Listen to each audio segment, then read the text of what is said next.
I grew up in the beef industry. My father was a cow trader, if you will, and I grew up in the stockyards, the auction markets, and I just have a love for this industry. I often laugh and say that if we consider the average age of the Kentucky producer, that's about the only area I'm above average. So I'm getting on up there as far as producers goes. And we began to work with some steers, gosh, 40 years ago, I guess. We're pretty much full-time backgrounders at this point in time. My wife does have a small cow herd, and we, of course, keep her calves and background them as well, but for the most part, we strictly purchase calves through the local auction markets and background those cattle. Like a lot of backgrounders and a lot of grazers, we lost quite a bit of acreage to row crops this past year, and that certainly did diminish to an extent the number of cattle that we can run, but we're still holding close to that 12 to 1,500 head a year. Yeah. We certainly try to buy a pretty good quality calf. That is not to say that we don't try to do some upgrading as well, because a lot of quality calves just need some care and some things that can make them a quality calf down the road a bit. Would love to buy all steers. If we buy 100 calves, 60% of them are going to be bulls. That's just the way it is. But we do use an order buyer to buy our cattle. They buy on local markets in central Kentucky. Occasionally we will get some cattle that they might get purchased through the internet sales.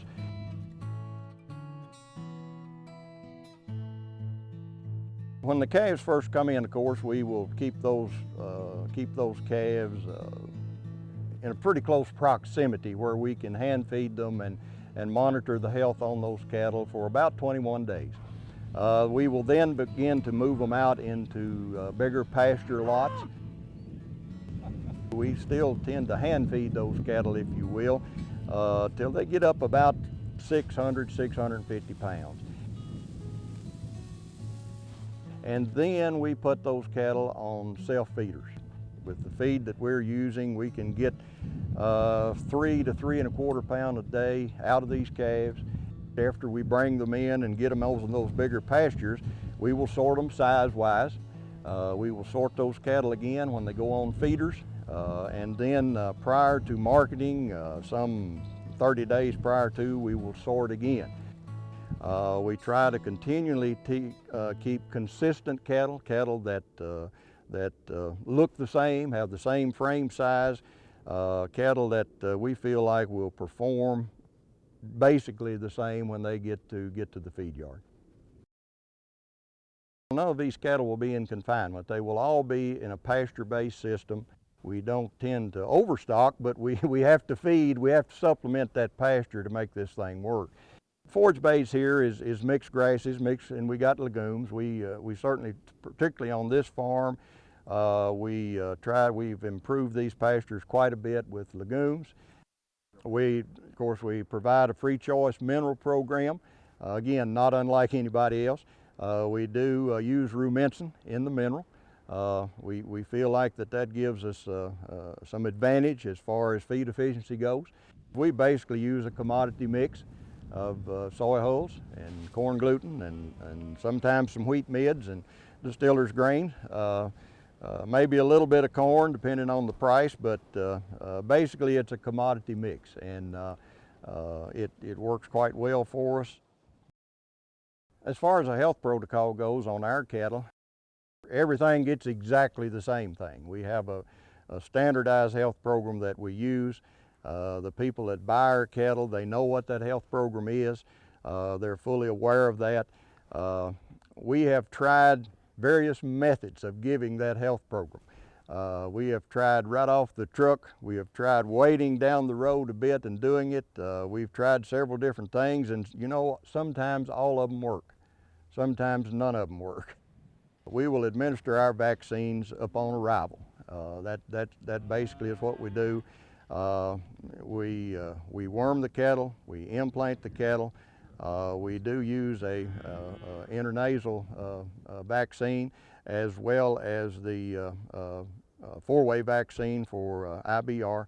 Blackleg, of course, we use a mycoplasma vaccine that seems to help us. We booster all the calves. We'll come back in about 21 days, 14 to 21 days, and we'll booster everything. And then we will reworm and re-implant those calves in about 90 days. For the most part, we still use a rail-grow implant, which I feel like is probably one of the more non-aggressive implants, if you will. But if we're going to have to reworm that calf in 90 days, it's not a problem to re-implant that calf in 90 days. So that's kind of where we are. We like to market cattle around 875. We feel like that captures the biggest value, or has over the course that I've been involved in this deal. I have said that, and this past year we didn't sell a load of cattle under 900 pounds because with the price of corn, these feeders like to get a heavier calf, and we have kind of been able to capture a little advantage there. Even though it costs more to get that calf to that extra weight, it didn't cost as much as that cent per pound that we were getting in return. So we felt like that we did all right. We market all of our cattle through the same order buyer that buys the cattle. He works with the buyer on the other end. They've got to have a relationship. I know all these people. We've just got to, I think of it more or less as an alliance, if you will, even though it's not a true alliance. It certainly works that way. I think there's a couple of phases to marketing. One is selling cattle, but the other one is merchandising cattle, putting those cattle in a presentable package that people can look at and say, this is a good quality group of cattle, and we can do something with this group of cattle. And that's what we try to do. We try to merchandise these cattle to the greatest extent possible to make them as presentable and the most quality package that we can put together, if you will. Most of the cattle that we market go to one of two farmer feeders in Wisconsin, and we've been able to build that relationship over the years. It's a relationship of trust and reputation, if you will, and I think everybody that's involved in not only the backgrounding industry but the beef industry as well is fully aware of that. But he wants to feed black cattle, and simply because he sells into a CAB program, and also he finishes some beef on a kosher program as well. We put her heifers off of her cows with the backgrounded heifers, and she's got a group of heifers now.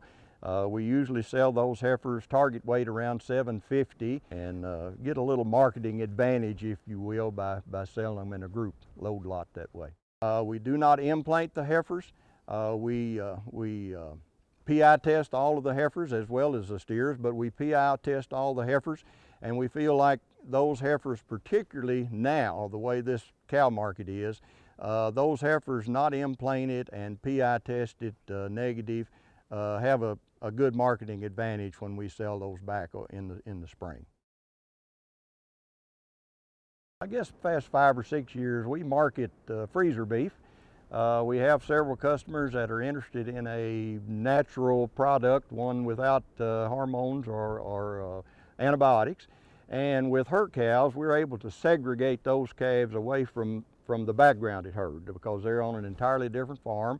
And a lot of those steer calves then go into that program, and that seems to have grown as people become more interested in where their food comes from and being able to have a little identity as far as being able to know exactly what they're getting and that type of thing.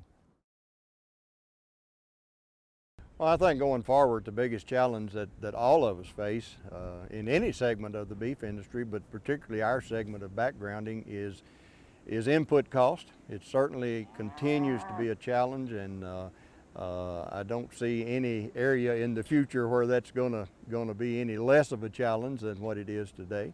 I think we've got a tremendous opportunity to work collectively to enhance our buying power in the future. I think that we can team up with a lot of our neighbors and a lot of folks and do some collective bargaining, if you will, and that can greatly help this input cost situation.